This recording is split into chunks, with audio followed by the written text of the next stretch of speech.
Hello, and welcome to our project summary of the BES robot. My name is Nicholas Nakowitz, and I'm a computer engineer for Group 6's Senior Design Project, the Battlefield Effects Simulator robot. The project came into light from the U.S. Army Department of Defense, expressed the needs of a modular open system architecture, live fire robot. Hang on, hold on. Jesus Christ, I'm gonna sound like a robot. I got this. All right. Okay. All right. Hello, welcome to the BES Robot Project Summary. My name is Nicholas Nakowitz. I'm a computer engineer for Group 6's Senior Design Project, the Battlefield Effects Simulator robot. This project came to light from the U.S. Army, or the Department of Defense, expressed the need for a modular open system architecture for a live fire robotic platform that will support the training of the U.S. Army soldiers.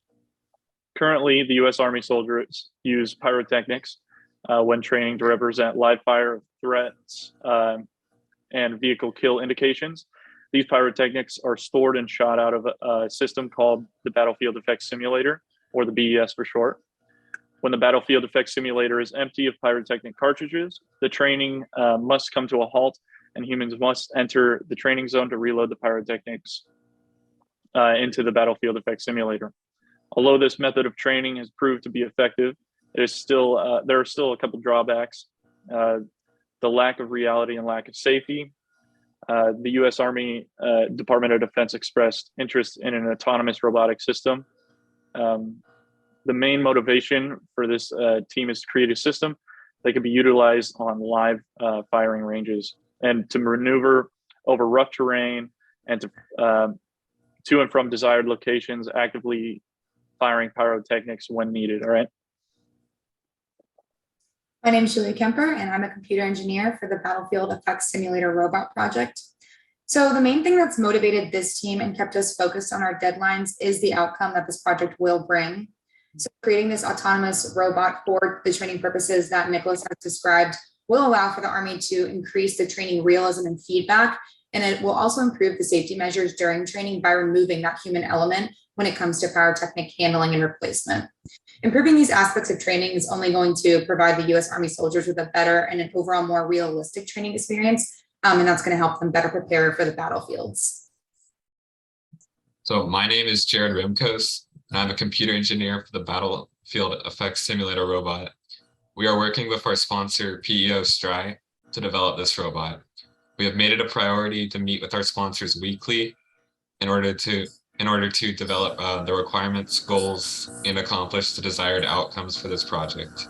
We will continue to meet with them to update them on the progress we have made for the project and gather any feedback they have and answer any questions that may come up. We've received quite a bit of feedback from our sponsors on the requirements of the robot. To ensure that we are all incorporating all of the feedback from our sponsors, but also not pushing our team's timeline too much, we have prioritized what requirements are most vital to our sponsor, and we will implement those for our project. All other requirement feedback will be implemented only if time permits. This is the method that both the team and our sponsors have agreed upon. Hi, my name is Michael Rodriguez, and I'm an electrical engineer for the Battlefield Effects Simulator robot. When implementing all of this feedback we received from our sponsors, we made sure to thoroughly go through every piece of feedback with the team and sponsors to ensure that we fully understood what the sponsors were asking for. After developing the requirements for the feedback, we then develop a plan for how each requirement would be met. For example, a requirement of our robot included that it should only fire pyrotechnics when proper safety signals are met. Our team then developed a plan for what the said safety signal should be, how they will be determined as met, and finally, we determined how the robot should identify if it is time to fire. After this process was completed, we then met with our sponsors to review the plan of action and note any feedback they had. So the biggest lesson learned that our team has experienced throughout this project is how interacting with the actual industry works. Our team's used to working primarily with other students and professors, and this is the first experience that many of us have had working with an industry partner on an actual project. So we've had to learn how to follow the standards that our sponsors use when developing and creating a project. So this is, included creating charts, presentations, papers, and many other items that our professor has not required for our senior design class, but the Army expects as part of their standards for this process. This has been a really great experience for us as students for preparing to enter into the workforce, and we will absolutely apply the knowledge we've gained on the process of project creation and implementation during this experience to our future work endeavors. One of the greatest challenges that we faced in this project involves our budget. We initially started with a budget of $5,000, and we based our whole Senior Design 1 project on this budget.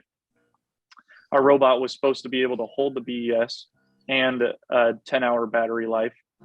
So the battery and the BES included would all weigh nearly 100 pounds, making the robot massive. We had to scale it down drastically while keeping all the functionality of the robot. The robot will still be able to communicate with the BES, however, it will be tethered, and it will still be able to maneuver through rough terrain and identify if the location that it's at is safe to fire the BES. Thank you for coming to our presentation, and we hope you liked it.